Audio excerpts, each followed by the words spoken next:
Hello out there, this is Cammie White, and you're listening to Rushdown Radio.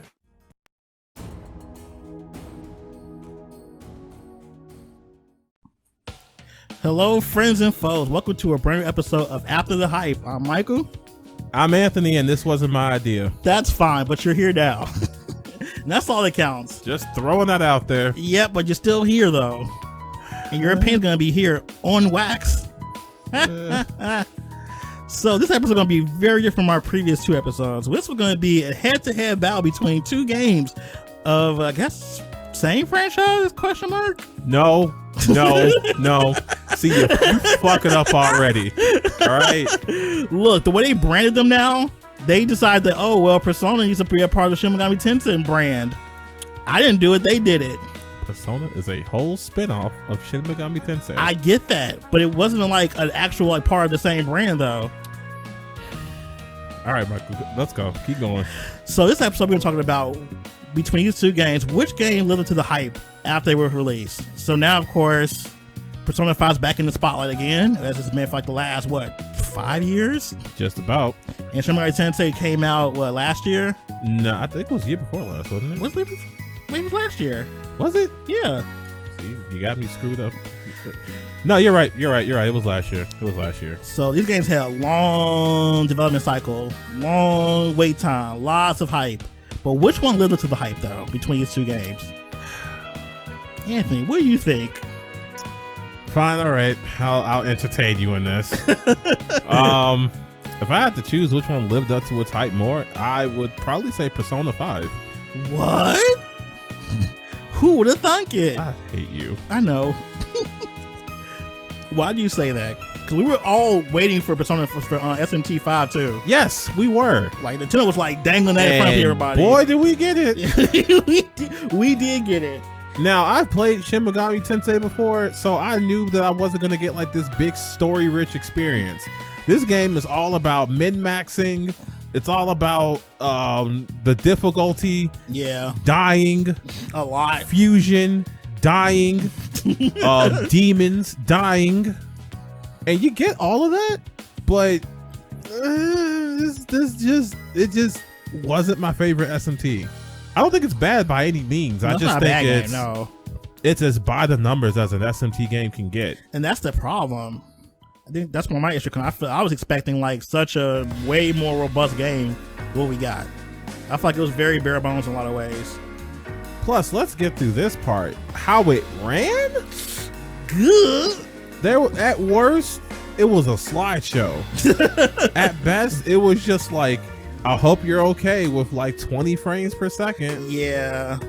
That game did not run well. I don't think the Switch was the right console for this game. No, it wasn't. Especially for the ambitious way they want to like make the game too. Especially since, those people who have found the magic way to play this on stronger hardware, I have no idea how they could have done such a thing, but they've done it, and it ran at 60 frames per second. And when I tell you, it's like a different game, probably it looked like a different game. First of all, wow, it ran so smooth. I need to see this. I'm curious. I wonder how they did it. Probably magic. Yeah, yes. We're gonna go with magic. So then we go to Persona 5, right? We were waiting on Persona 5 for the longest. They had the weird graphic where there was a bunch of chairs with a ball and chain to them, which ultimately they didn't mean a whole lot. Not a whole lot, but I mean, it's still the part thematically it made sense. Once you played the game. Then of course, people played the game and they were like, "This is the greatest game yeah exist. Oh my god, Persona 5 is so amazing." And I mean, it's not a bad game. It's not at all bad. I've just played through it twice, and I can kind of. The first time I was like, "Oh my god, this music is so good. Music is pretty hype. God, the graphics are it's so stylish. Oh my god!" But then my second playthrough, I was able to be a little bit more objective. Yes, and when the highs are high, it's great. But when the lows are low, how low does it go? Shido's Palace for one. Which one was that? The boat. Oh god! You want to talk about a low? Oh god! That's a low. To be honest, there's a part like that in Shin Megami Tensei V. The Demon Lord's Castle is very much on that same level of annoyance. So, ugh. Like, I don't know who decided we're gonna have a portion where you're just turned into a rat and you can't do anything. I hope they were fired. Yeah, I hope so too. Plus, it was long. That boat part was long. Ooh, I hated that. That was like my least favorite part of the whole game. It was such a high point until you got to that part. Right, this came shortly after one of the best ones, the casino. Oh, the casino was so good. One of the best dungeons that made casino part was so hype in that game. Easily. Great music, great layout. Don't ask me to explain how they possibly got out of that situation afterwards, because that was stupid. That was so convoluted. It was so. I played this game twice and I still can't explain what they did. It was something dumb. Maybe other people can. It's stupid, but other than that, I mean, the game was good. It's a good game. These are both good games, yeah. But if you ask me to play one over the other, I'm gonna pick Persona 5.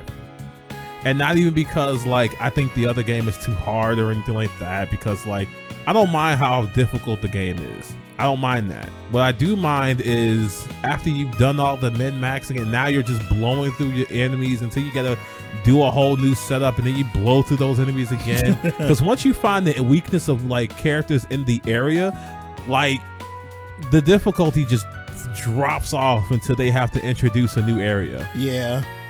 It's very up and down with the difficulty spikes in that game. I don't know. It was just fine.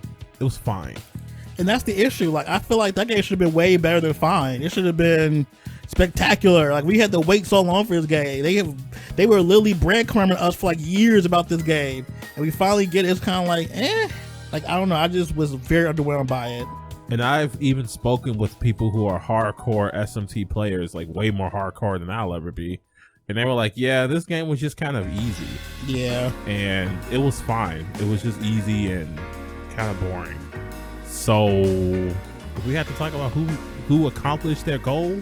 I mean, which one are we talking about more these days? It's definitely Persona 5. Like, God, that game has just like lived on beyond this like cycle. Like, that game came out, what, 2017? Mm-hmm. And we're still talking about this game now? With it's about to get re-released again. People are still hyped about this game right now, especially the Switch people. You know, the Switch fans are ecstatic. They are beside themselves. I don't know why. They might not even run right, but but for people who have things like an Xbox, which is amazing to me, by the way, that it's coming to Xbox, yeah, and Steam and/or a Steam Deck, rejoice, brothers. Yes. I just hope for the next like proper Shin Megami Tensei game they do a little bit better with the everything, honestly, because even the gameplay felt kind of like, if Soul Hackers is anything to go by, that might be a direction that they go in. Soul Hackers actually looks kind of cool. Soul Hackers is more of a Persona-ish type of game, but from what I know, Soul Hackers originally wasn't like Persona-ish. Like the characters weren't like the way they tried. You know, I think a lot of games they trying to personify a lot of the properties. From what I understood, Soul Hacker leaned more towards SMT than Persona. Yeah, yes. This new one, looking very Persona-ish. Yeah, it's super flashy. I'm sure the gameplay is going to lean more towards Persona, which, yep. I mean, they see it works. It's a winning formula. Not saying that the proper SMT game need to do the same thing, but they need to definitely, like, I don't know, add some more flavor to it. Yeah, because right now, this is a bowl of Wheaties next to a 5-course breakfast. Yeah, one of my biggest like gripes about SMT 5 was the fact that a lot of the demons didn't have like unique abilities. So it's like a lot of the monsters have the exact same abilities. It was like, right, they all each only had one ability that could be transferred over, and everything else could. Yeah, it was like so you could have demons that were just good at everything. Yep. And you could even make your own main character. Like, you could just change his weaknesses and stuff on the fly. Oh, I did a lot of that. I did too. Did that and a lot. I mean, that was cool to do it for a while, but it really does trivialize the difficulty that's supposed to be there, you know? Yeah. It's more of a grind fest more than anything. It's not so much of a strategy thing. This is for people who want to grind, who like min-maxing, who likes make the big numbers and find the weakness and stuff like that. Yeah. But it's not for people who are looking for the most story-rich experience. Oh, it's not. It's very like backloaded with story, which is another reason I'm like kind of like iffy about like, why is like all the story coming out at the very end of the game? And mind you, like I wouldn't even talk this bad about it if I hadn't talked to people who felt the same, who were hardcore SMT players. Yes, I was like, why am I learning about all the backstory, about all the characters, their motivations, and the actual story and plot at the tail end of the game? Literally the last, I would say, 10 hours of the game, you learn about all the story pretty much.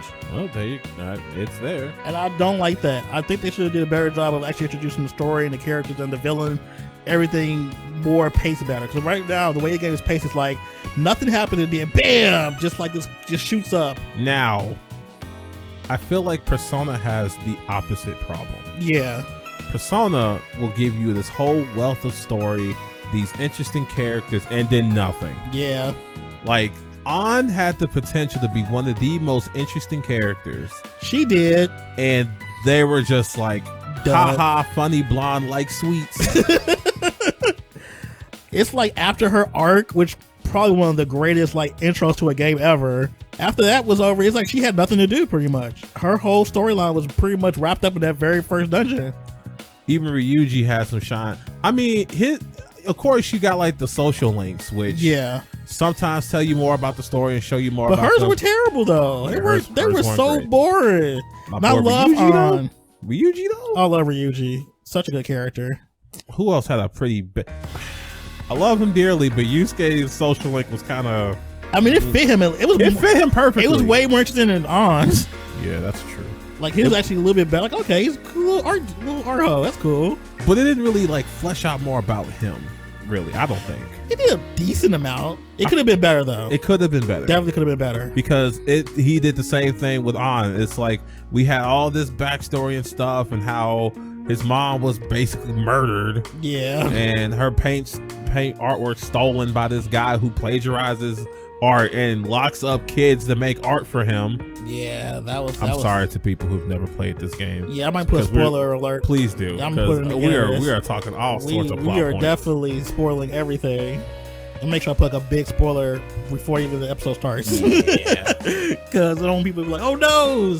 Yeah, so if you've somehow not known about this story, I'm sorry. Yeah, sorry for you Switch fans who have been waiting for this. So you're probably the only people in the world right now who hasn't played this game yet. Yeah, I feel like the people who want it for Steam and stuff, they want to just play it in a higher frame rate. Yep.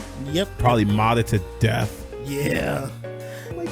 That's another thing. I hated the fact that the DLC only worked when you're in the dungeons. I wanted myself outside the dungeon. That was so weird. I was so mad. Y'all out here giving out these good drip.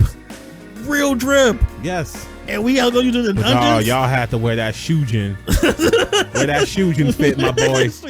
Go ahead, wear that uniform, kid. I'm like, y'all should have made it available for the DLC to be used. Y'all was out here trying to look like some Yasagami High students? Nah. You go to Shujin Academy, sir.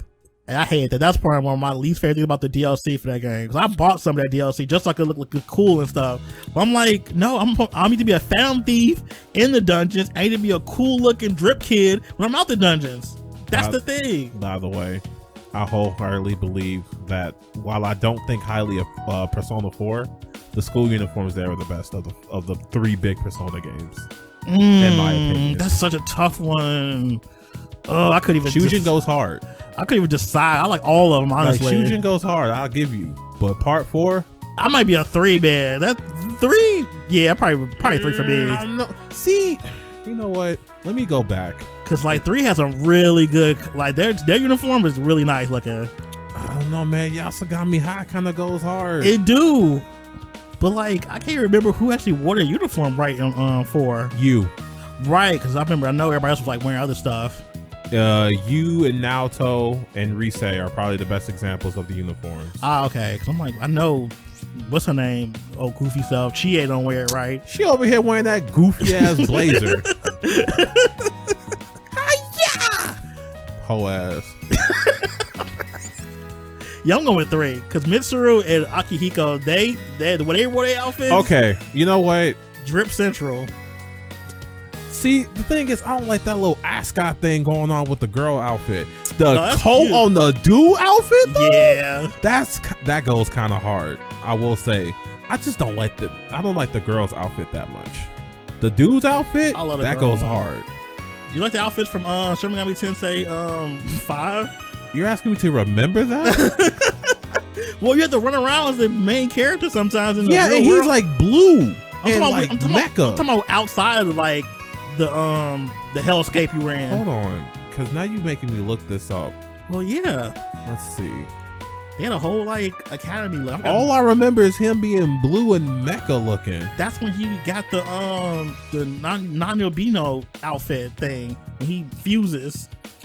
All right, Speaking of Jolene High School. Speaking of which, they really did a bad job of explaining what that even was until like the end of the game. See, this is a busy outfit. It's this cute. I'm not saying it's bad, right? But it's real busy. True. Oh God, this kid. I hate this kid. Which one? The one with like all that yellow on. Oh, I hate it. Oh God, he was terrible. He got even worse. He's ruining this outfit. Like, he got on my nerves. He got worse as the game progressed. I'm gonna be a devil hunter. I'm actually not going to be a devil hunter. I am frightened. He was I hated that little boy. Nah, this ain't touching the Persona outfits. This is fine, but It's this ain't cute. touching the Persona outfits. Nah, it's not. Like this, like that outfit for part 3. That does go hard. Yes, I just love that. Ugh. I would probably call this the best one if I like the girl outfit, and I just don't. What? You don't like Mitsuru's outfit? All right, anything Mitsuru wears is amazing. I'm talking about like the entire like school outfit for them, and its entire like I don't know, man. Mitsuru rocks it, but like as an outfit, I'm not. Not impressed. Nah. We should do like part 1 and 2, but that's a whole other. I feel No. like part 1 and 2 is like its own thing. I feel like. Yeah, you'd have to find people who played part 1. Yikes! Don't call me a boomer. Like, because I played part 1. Yeah, and I played both part 2s. Part 2 goes hard. That game is hard. Yes, that game is difficult. There is no Persona game more hard than Persona 2. None of them. None. Those Joker fights are. What even is that? Yeah. All right, I think we veered off. We definitely far. have. So, in conclusion, we're both saying Persona 5 definitely hit the mark with the hype. The only way that SMT 5 can possibly come back is if they decide to release it on PC. That would be smart. I wish they would release it on like. If we release it on PC and it runs a lot better than what it's running now, we could probably come back and talk about this a little better. But as it is now, well, maybe not. I don't know. Making it 60 frames is probably not going to fix the game. It's not. It'll look better, but it won't look better. But like, as far as gameplay concerned, all that stuff, I think it's gonna still be relatively like, I don't know, dry. I want to call it very similar to Dragon Quest. Yes, the people who love it. Yes, but if you're that's not perfect. But if you're not in that demographic of people who love it, you're probably not going to see the appeal. Oh, that is the perfect analogy. It's definitely like the Dragon Quest. Perfect, yes, because like Dragon Quest definitely has a very specific aesthetic that feels to a specific amount of people. Like, people love Dragon Quest. Yes, but you they do. cannot pay me to play that game. Dragon Quest is painfully boring. I played at least 5 of them. I've tried 7. I've tried 8. I've tried 9. I tried the demo for 11. All of them failed me. Yeah, they're just not for me either. But yeah, SMT definitely is on that whole like less is more type of thing, which is it's fine if you're into that. But I mean, I need the flashiness and I need to do something unique. I don't think I don't care if it makes you sound childish to say, yeah, I need the flashing lights. I need this game to jingle some keys or something. I don't care. Some keys. Yup. I'm fine with that. All right, so that's our verdict on this. Yeah, Persona 5 definitely lived to the hype. Unfortunately, SMT 5 did not. But what do you guys think? Do you think SMT 5 actually is a better game? Do you think it held to the hype of those long, desperate years of breadcrumbing us from Nintendo? Or did Persona was the better game? Let us know in the comments below. Please like, subscribe, share, and we will see you next video. You win. Don't forget to subscribe!